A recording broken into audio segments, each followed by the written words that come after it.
मैं आता हूं, सर, एक मिनट मुझे सुन लीजिए। वीर एक्चुअली हर सवाल का जवाब सर अली साहब एक ही बात के ऊपर आ रहा है। बात यह है कि आप ये मान रहे हैं कि माजी में गलती हुई, फैसला करना होगा सर आप हमें ये कैटेगोरिकली। मशहूर हाँ साहब मेरी बात सुन लीजिए। हाँ हाँ ठीक है, हमें गो अहेड। कैटेगोरिकली फैसला करना होगा कि शख्सियात के लिए नहीं। हाँ देखिए, शख्सियात के लिए कुर्सियां नहीं ढूंढनी, कुर्सियों के लिए शख्सियात ढूंढनी है, वो इसलिए काबिल लोगों को वो ढूंढना वो है। इसलिए भी और एक्सटेंशन तब हो जब मुल्क को जरूरत हो किसी को राजी करने के लिए। एक्सटेंशन चाहे आर्मी चीफ की हो, एक्सटेंशन चाहे चीफ जस्टिस ऑफ पाकिस्तान की हो, एक्सटेंशन चाहे किसी भी ओहदेदार की हो, वो रूटीन में कभी नहीं होनी चाहिए। सर माजी मुझे में ये सब कुछ हुआ है। बिल्कुल ठीक है। when will we correct our course? When you will start क्या वो वक्त apologizing, नहीं आ गया? अली साहब, when you will start apologizing, जब आप माफी मांगेंगे कि 3.5 साल जो कुछ आपने किया, जनरल बाजवा को जब आपने वो एक्सटेंशन दी वो गलत किया, नहीं देना चाहिए था, माफी मांगे कौम से, उसके बाद समझ आएगी कि हाँ आपको अपनी गलती का एहसास हुआ है। आपने कहा कि इदारों को जरूरत होती है उसके मुताबिक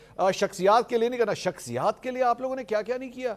शख्सियात के लिए जनरल बाजवा को आपने जिस तरह एक्सटेंशन दी, जनरल फैज के लिए प्राइम मिनिस्टर हाउस और जीएचक्यू के दरमियान जो कुछ हुआ सबके सामने रिकॉर्ड का हिस्सा है, वो शख्सियात के लिए नहीं था तो और क्या कुछ था?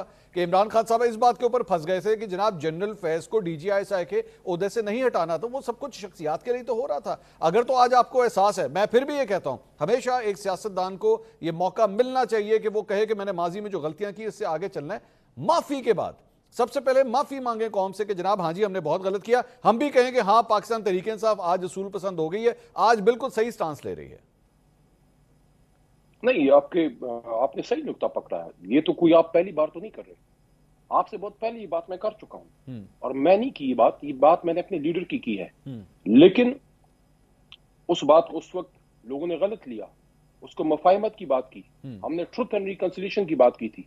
रिकंसिलिएशन तब हकीकी रिकंसिलिएशन, हकीकी मुफाहमत तब हो सकती है जब आप गलती का एहसास करें, सच बोलें। तो ये तो 16 फरवरी को इमरान खान कह गया था। जब आप तारीख निकालें, आपके प्रोग्रामों में बात कर चुका हूं। 16 फरवरी को जब मैं सरदार लतीफ खोसा और चीफ विप आमिर डोगर इमरान खान साहब से मिले, बाहर निकल के मैंने अपने लिए कोई ओहदे का ऐलान नहीं किया था। मैं उन लोगों में से नहीं हूं जो ओहदों के पीछे भागता है। मैं जब अडियाला गया हूं, मैंने पाकिस्तान की बात इमरान खान से करवा के बाहर निकला हूं। खान साहब ने कहा कि ट्रुथ एंड रिकंसिलिएशन होना चाहिए, सच बोलना चाहिए। जो नेल्सन मंडेला, और उनके अल्फाज ये थे कि नेल्सन मंडेला ने और वेस्ट ने हुजूर नबी करीम सल्लल्लाहु अलैहि वसल्लम के तरीकों पे अमल करके सच बोल के अपने मुल्कों को आगे ले गए। जब हमने ये बात की, लोगों ने मजाक उड़ाया।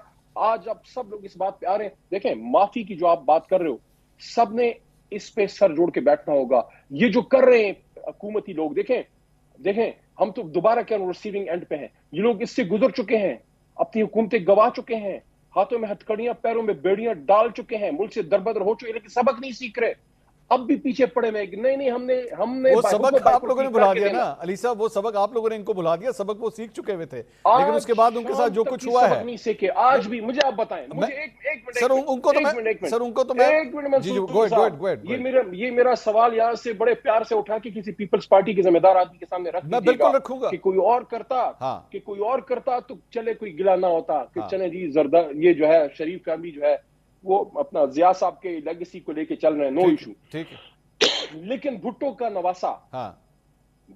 नवासा बंदूक या डंडे के जोर पे आईनी तरमीम पास करवा रहा हो और अपने नाना के उसी आईन का हुलिया बिगाड़ रहा हो जिसके लिए वो फांसी चढ़ गया वो आदमी, मैं समझता हूं कोई और नहीं, उसका जवाब बिलावल साहब ने भुट्टो की रूह को जी उसका जवाब जिस तरीके से उन्होंने आईनी तरमीम को सपोर्ट किया है। अली साहब, उसका जवाब मैं आपको अभी से बताता हूं। पीपल्स पार्टी का वो रहनुमा या बिलावल भुट्टो जरदारी, अगर ये सवाल मैं उनके सामने रखूं वो मुझे क्या जवाब देंगे? वो मुझे कहेंगे अली मोहम्मद खान से कहें जाके पहले अपनी लीडर के बारे में तो पूछे ना। अगर वो डंडे के जोर के ऊपर बैठ के आईनी तरमीम करवा सकता है तो जुल्फिकार अली भुट्टो के नवासे से क्या मसला है? उससे क्यों किस बात की तकलीफ है? या तो अगर आपने ये सब कुछ ना किया। भाईजान मेरी बात सुनिए, जी भाईजान मेरी बात सुनिए। आप और मेरी पैदाइश से पहले की बातें हैं, लेकिन आपने भी पढ़ा हुआ है, वेल रिसर्च आदमी है आप, और मैं भी थोड़ा बहुत पढ़ा लिखा हूँ, किताबें पढ़ लेते हैं। ठीक है। ये जो आईन बना है ये बहुत अरकरेजी से बना था, घंटों लोग जागे थे, कई 100 घंटे इस पे काम हुआ था। आज बड़ा अफसोस होता है कि मैं समझता हूं कि अल्लाह ने कल रात बड़ा करम किया है, कल रात बड़ा करम किया। देखिए कुछ भी हो जाए, at the end of the day कुछ भी हो जाए, हम जाके फिर अपना रोना धोना जो है अदालतों में रोते हैं। ठीक है। अगर कल रात ही हो जाता और ये अदालतें ये डिफ्यूज कर देते, मैं आपको बताता हूं इस मुल्क में फिर किसी का कुछ ना रहता, क्योंकि फिर माइट इज राइट हो जाता। हमें इस मुल्क को अगर मजबूत करना है, 2-3 चीजें करनी है, टाइम आपके पास कम होता है। अपनी अदालतों को मजबूत करें और अपने आप में हम आर्ग्यूमेंट्स देने और आर्ग्यूमेंट्स सुनने का हौसला पैदा करें और पार्लियामेंट को यूज करें किसी की मन मर्जी के लिए नहीं। ब्यूटीफुली सेड, मुझे ब्यूटीफुली सेड अली साहब, ब्यूटीफुली सेड। ये बात आपको पिछले 5 साल से यही तो बता रहे थे आपको, लेकिन आपको समझ नहीं आ रही थी उस बात की। देखिए ये जो नकाबपोश आए थे, क्या हिंदुस्तान से आए थे, क्या इसराइल से आए थे? आप बताएं कहां से आए थे, मुझे आप पता करें ना। देखिए ये आए तो आपके पास थे ना, आप बताइए कहां से भाईजान जिस वक्त ये अंदर आए, हाँ। उन्होंने कंट्रोल लिया। आप मुझे बताइए, आप तो इन चीजों पे बड़ा काम करते हैं। जब अंदर स्पीकर का कंट्रोल खत्म हुआ, स्पीकर को कंट्रोल मिलता है, आईने पाकिस्तान से स्ट्रेंथ मिलती है। ठीक है। स्पीकर आईने पाकिस्तान की ताकत से अपने पार्लियामेंट को चलाता है और उसके बाहर कंट्रोल है फेडरल गवर्नमेंट का कि अंदर कोई इंट्रूडर नहीं आएगा। उस 1.25 घंटों में जब आपने कंट्रोल संभाला तो आपने आईन को मुअत्तल किया। क्या 11 साल के लिए अगर मुअत्तल करें तो वो आईन मुअत्तल होगा, और अगर 1 घंटे के लिए होगा तो मुअत्तल नहीं होगा? इसकी आज नहीं तो कल इन्वेस्टिगेशन करनी पड़ेगी कि किसमें इतनी हिम्मत थी कि अंदर जाके पार्लियामेंट हाउस के अंदर और जिस तरीके से उठाएगा। देखिए ये एक एग्जांपल। अच्छा, एक मिनट, नहीं एक मिनट, इधर ही रहिए, इधर ही रुकिए अली साहब, इधर ही रुकिए 1 मिनट। बिल्कुल सही कहा आपने, ये बिल्कुल नहीं होना चाहिए था। 2018 से लेके 2000 जब तक आपने इस्तीफा नहीं दिया था, पाकिस्तान तहरीक इंसाफ के दीगर एमएनएस के साथ आपने मिलकर इस्तीफा नहीं दिया था, आपको एक शख्स याद है कर्नल लियाकत के नाम से जो असेंबली के अंदर बैठता था? क्या वो पार्लियामेंट को उस वक्त कंट्रोल नहीं करता था? क्या आप लोगों ने उस वक्त एतराज किया था इस बात पे? देखिए पाकिस्तान की सियासत में एस्टैब्लिशमेंट का एक रोल अच्छा बुरा रहा है, उसको सब ने बुरा जाना है, उसको सब बुरा कहते हैं। बल्कि उनकी तरफ से भी आपको याद होगा एक नहीं कई मरतबा डीजी ISPR ने कहा है कि हम अपने आप को पॉलिटिक्स से इदारे को दूर कर रहे हैं जी। लेकिन जिस तरीके से 10 सितंबर की रात, जो उसको सानेहा है 10 सितंबर अब हम कहते हैं, सानेहा 10 सितंबर में कंट्रोल ही ना रहा। आपका स्पीकर मुकम्मल डिसइंफ्रेंचाइज हो गया। IG इस्लामाबाद आता है, क्या ये बातें हवा में है? इसका पूछा जाएगा।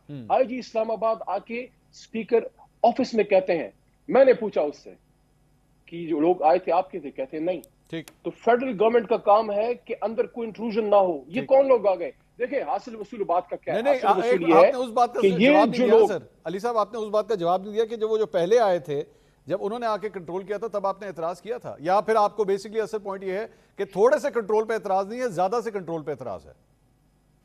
देखें आप इस चीज को समझ नहीं पा रहे शायद, या समझना नहीं चाह रहे। Please go ahead. पाकिस्तान की सियासत में एस्टैब्लिशमेंट का रोल रहा है, लेकिन इतना बेइख्तियार और इतना बेकंट्रोल कभी नहीं रहा जिस तरीके से ये पिछले 1 हफ्ते में सारा कुछ हुआ है।